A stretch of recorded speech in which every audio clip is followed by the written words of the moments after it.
मरकज़ के हवाले से मैं बात करना चाहूँगी। हरासमेंट के इश्यूज़ हैं, बहुत ज़्यादा है। हर आने वाले दिन में हरासमेंट के इश्यूज़ बढ़ रहे हैं। अगर किसी बच्ची को, किसी खातून को, हमारी वर्किंग वेमेन है, हमारी बच्चियां हैं, हमारी शादीशुदा ख़वातीन हैं, आप तहफ़्फ़ुज़ मरकज़ आएँ, आप वेमेन पुलिस स्टेशन आएँ।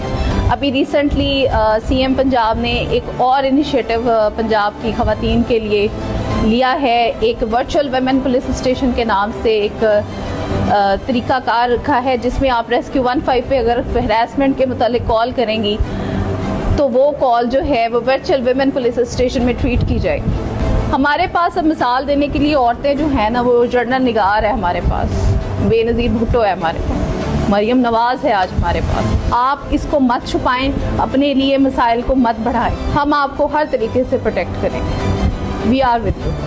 जी, मेरा नाम पैमला भट्टी है और मेरा ताल्लुक जो है वो सिविल सोसाइटी से है और मैं पिछले 7 सालों से जो है वो डिफरेंट ऑर्गेनाइजेशन के साथ डिफरेंट प्रोजेक्ट्स में जो है वो काम कर रही हूँ। तहफ़्फ़ुज़ सेंटर के मैडम गुलनाज जो हैं वो भी यहाँ पर मौजूद है, जिन्होंने जेंडर इक्वालिटी पर जो है वो बहुत ही अच्छे से जो है वो बताया और हमें बड़ा अच्छा लगा कि तहफ़्फ़ुज़ सेंटर जो है वो विमेन के लिए और ट्रांसजेंडर के लिए जो है वो एक बहुत अच्छा काम जो है वो कर रहा है। Thank you.